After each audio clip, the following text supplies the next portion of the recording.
Are you a pro wrestling fan?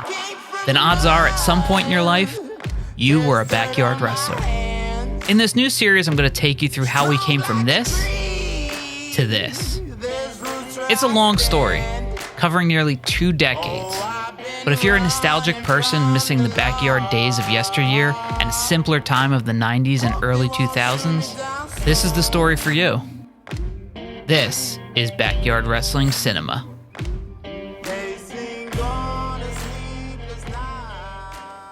Welcome to Backyard Wrestling Cinema Season 5, Episode 11. At the end of our last episode, Mr. Benjamins had won the world title. And afterwards, there was a post-show party where myself, as Denver Street, and my best friend Tommy Thunder kept getting kicked out despite our best efforts to try to get in.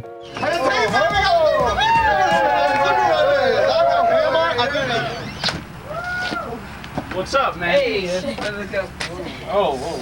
who that? Come on, we can come in, right? I gave him that title. Just think I about gave it. him that title. Alright, I think he's gonna think about it.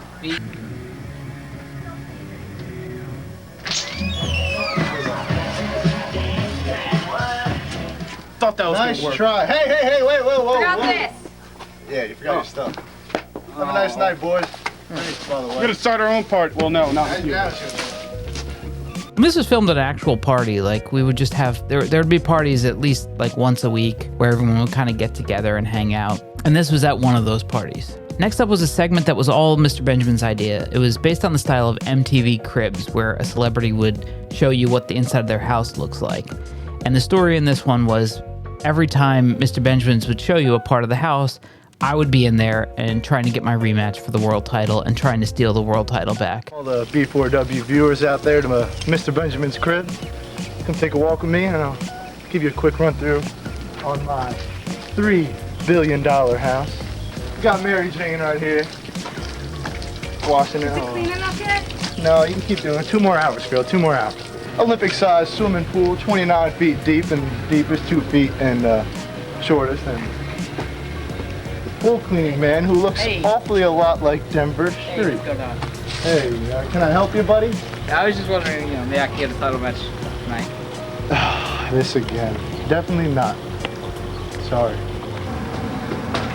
Here we are right here with the gold-plated toilet and what the? Hey, No. I was waiting for you. I just wanted you to reconsider. No, definitely not. No. Get out. I'm gonna have to start charging all you for this. Get out. Come on now. Back up. Stay away from me. You again. 1. No. 3 times I've told you. No. Out. Here. I feel so bad for you. Get out of here. Out.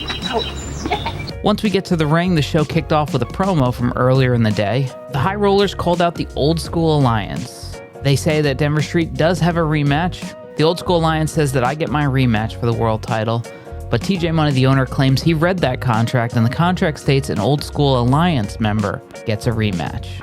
You, Rod. Me? You. What? You. He's not a You. wrestler. World title match. Lumberjack. He's not a Shane. wrestler. No, I 4 corners match. can't do that. So it will be Christian Greed taking on Mr. Benjamins for the world title in a 4 corners chain match. And that's done so Christian Greed can't run and escape.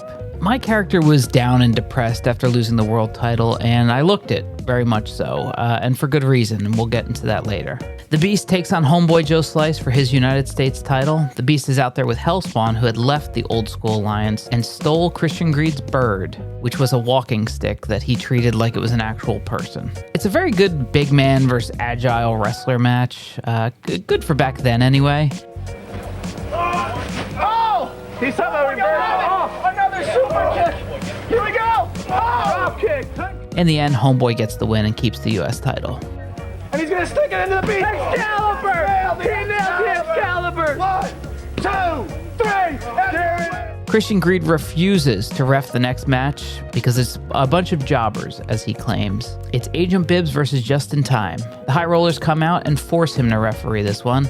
After some back and forth, Tommy Thunder makes his way out and blinds Just in Time with some blue mist, which was just Gatorade. Could have put a little more into that, I guess. I think at certain points he also is holding a Gatorade bottle, so it's very clearly Gatorade. And this is payback for last week when Just in Time drugged Tommy Thunder. We go to a vignette that we filmed at our public access building where Tommy Thunder is auditioning for a cell phone commercial. And it's really dated in the fact that this Nokia phone was the top phone of the day. During the audition, myself and Christian Greed keep calling Tommy Thunder and continually annoy him during his audition process. Next up, I come out looking completely depressed for my match with Joe D of Misery. And the truth was, I had 104-degree fever and was sent home from high school earlier that day. I got home and my parents just told me, lay down, just go to sleep. And I was like, I can't. We have wrestling in, 2 or 3 hours at that point. And they were like, you're not going to wrestling. And I was like, the hell I'm not. So I went, and it's one of the few times I remember being there, almost like a concussion feeling, like just being there on the hill, seeing a match starting, and then the match ended. And I knew that the match had taken place and everything happened that needed to, but realizing I missed a whole chunk of time there. So from what I remember of this match, it was good for what it was. Joe D more than held up his end, showing that he was indeed deserving of the push we were trying to give him. And Joe D gets the win after Tommy Thunder is blinded by Just in Time, revenge from earlier in the show. Ooh, Joe D making Denver Street and the ref collide, taking the referee down. I don't know if that's a smart move with all those guys out there. Look at Just in Time sneaking in the ring. Ooh, spitting that blue mist in Tommy Thunder's face, and Tommy Thunder can't believe it. Tommy Thunder does not look happy. Oh, he can't see. No, what are you doing? No! Oh, the lightning bolt on Denver Street. Tommy Thunder couldn't see because he's blind. He thinks he's helping out Denver Street.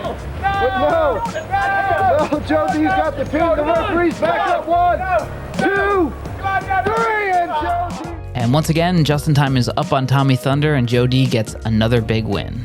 We go to Rico DMF, who's talking to himself in the mirror, back and forth between a different voice. And Rico at the time was doing a split personality between himself as Rico DMF and his alter ego, Criminal Cage, who was this violent prisoner based on Nails from WWF.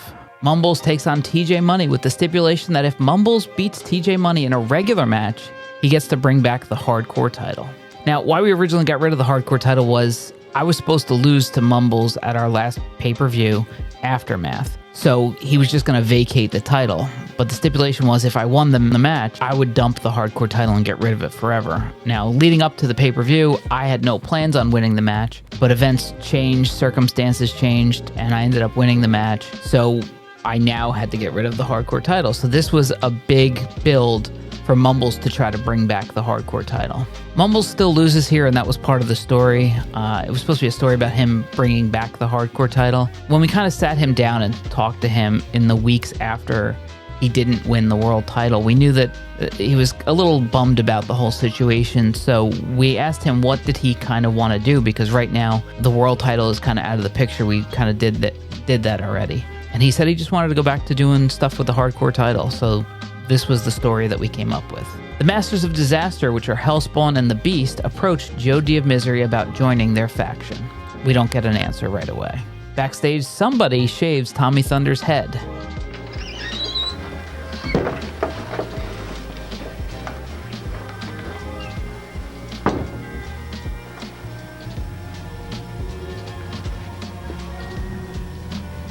And the reason he was shaving his head was because he was getting prepared to join the Navy in just a couple weeks. In fact, right after the live show, Tommy Thunder was going to be gone for good. And he comes out next, and he is irate. He demands to know who did it.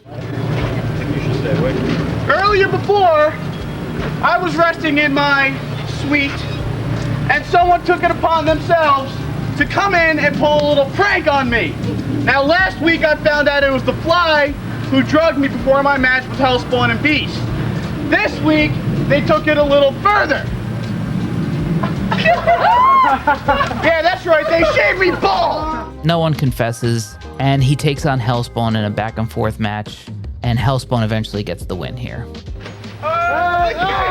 Oh, that's it. The cover. 1, 2, 3. And your winner, Hellspawn. Myself and Tommy Thunder are watching his cell phone commercial make air on TV, except when he pulls the hood off, It turns out that Christian Greed stole that role from Tommy Thunder, and Tommy Thunder's beyond annoyed at this point. Rico and Bobby Bow take on TLD and the Slug. Super Sweet was TLD's normal partner, but he was nowhere to be found, so Slug made his return here after being gone for quite a while. Rico DMF once again turns into his alter ego, Criminal Cage, and eventually Rico and the Bow get the win.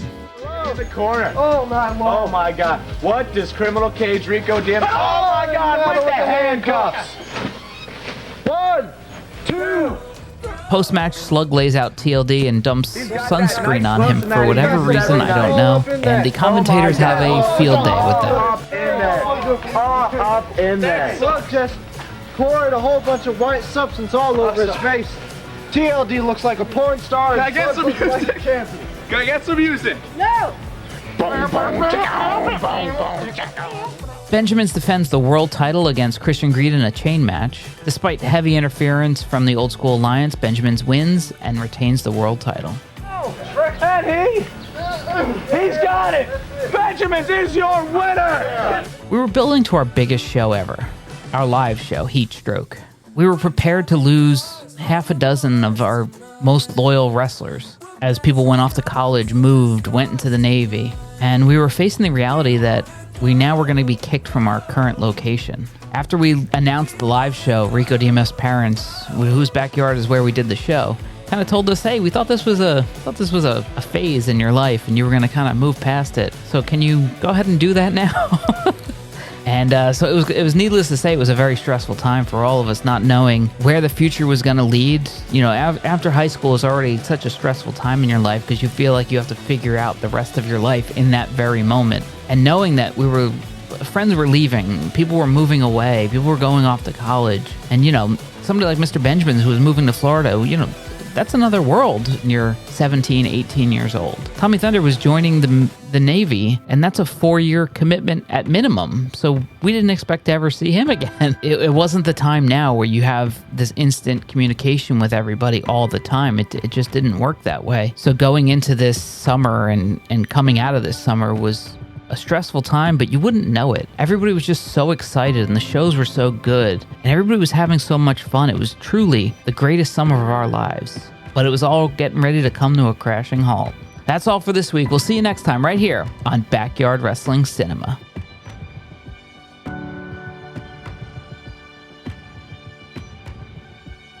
You know the rules, Mr. B4W owner, Mr. Know-It-All, Mr. Nose Stuck. And agreed, testing the chain, baby steps.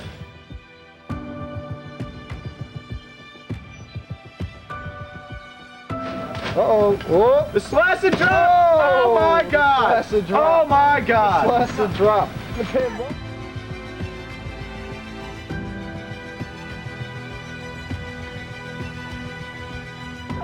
He's climbing up them little digits, and he's got it. He's going up top. Is this it? He's going for he knows. Denver Street. Reversing it. Oh, nightmare on Denver Street.